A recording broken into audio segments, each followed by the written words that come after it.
Dear students, நம்ம இன்னைக்கு என்ன பார்க்க போகிறோம் அப்படின்னா converse BPT theorem in sense basic proportionality theorem உடைய கன்வர்ட்ஸ்.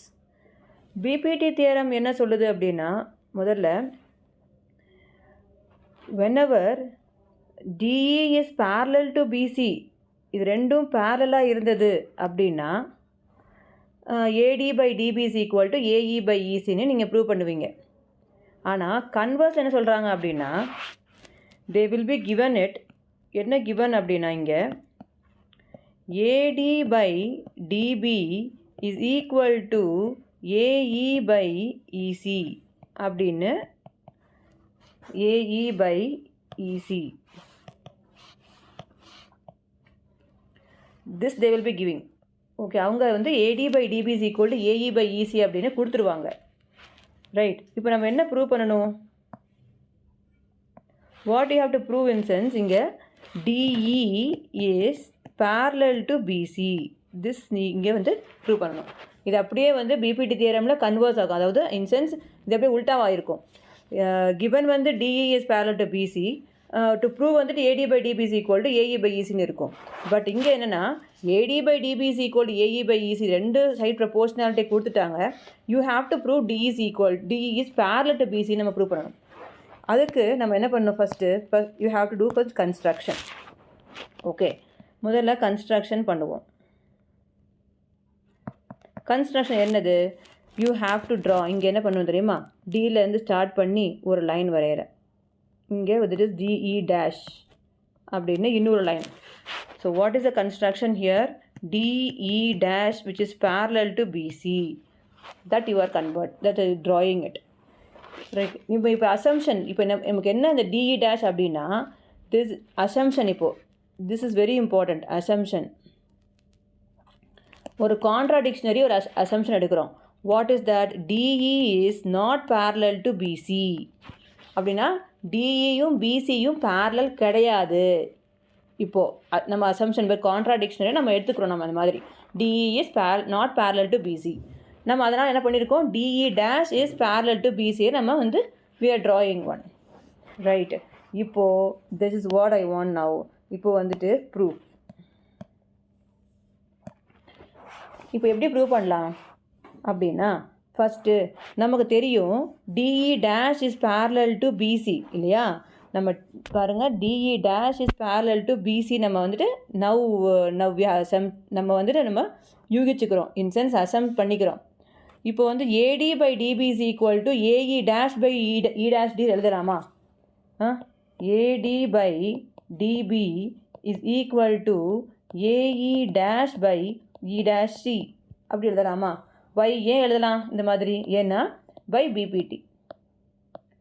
பிபிடி தேரம் படி நம்ம வந்துட்டு, ஏன்னா ரெண்டு லைனும் பேரலாக இருந்துச்சுன்னா ஒரு ட்ரையாங்கிளில் இந்த சைடு வந்துட்டு ப்ரொபோர்ஷ்னலாக பிரியும்.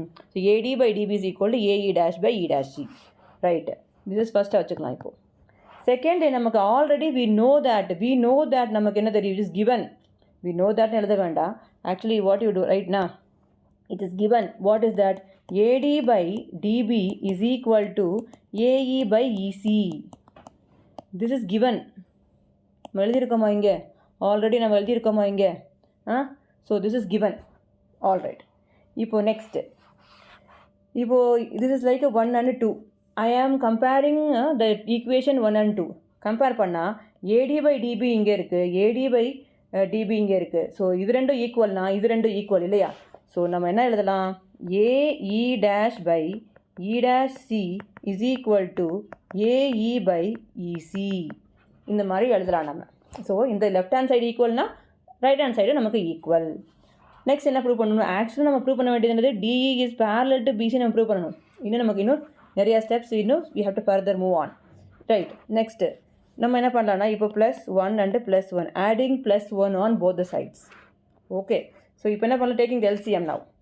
AE dash plus E dash C by E dash C, okay, is equal to AE plus EC by EC. You can do that. என்ன பண்ணியிருக்கோம்? LCM எடுத்துருக்கோம். AE dash plus E dash C by E dash C is equal to AE plus EC by EC. Right. இப்போது diagram பாரு. A dash plus dash is equal என்னது? See here, E dash plus dash is equal to full AC it is. So AC எழுதலாம். AC by E dash C. அதே மாதிரி AE plus EC என்னது? What is this? AE plus EC is what again? It is AC by EC. That's all. இப்போ நீ வந்துட்டு ஏசியும் compare பண்ண. இப்போ என்ன பண்ணலாம்? இது ரெண்டு எப்படி கேன்சல் ஆகுது? ரெண்டும் ஆக்சுவலாக கேன்சல் ஆகும். பட் சில பேருக்கு தெரியல ஹவு இட் இஸ் கேன்சலிங். நம்ம என்ன எழுதலாம்னா AC into EC is equal to AC into E dash C. ரைட்னா? இப்போ ஏசி பை ஏசி என்ன ஆகுமா? Cancel. EC right E dash C by இசின்னு ஆகும். ஸோ இது ரெண்டும் கேன்சல் ஆகிடும். தட் இஸ் வாட் நான் சொல்கிறேன். E dash is equal to ஈசின்னு ஆயிரும். இங்கே E dash is equal to EC. டேரெக்டாக நம்ம என்ன பண்ணிடலாம்? இங்கேயே கேன்சல் பண்ணிவிட்டு EC is equal to E டேஷ்னு எழுதலாம். தெரியாதவங்களுக்கு நான் சொல்கிறேன் இந்த மாதிரி. ஆல்ரைட். இப்போது E dash is equal to ஈசின்னு ஆயிடுச்சு. நெக்ஸ்ட் என்ன பண்ணுறது?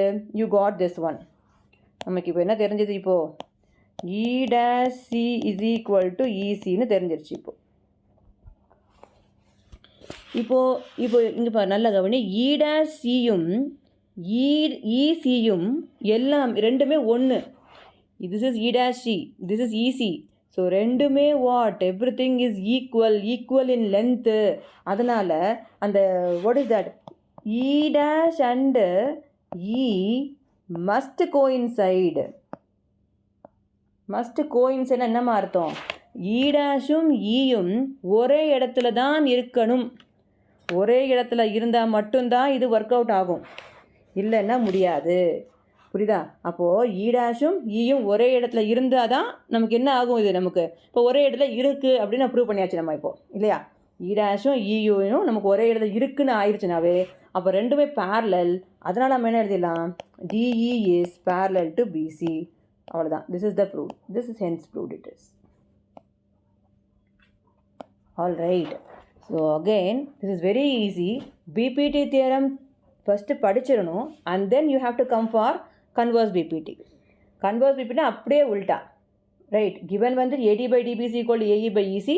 You have to prove DE is parallel to PC. That's all guys. Thank you so much.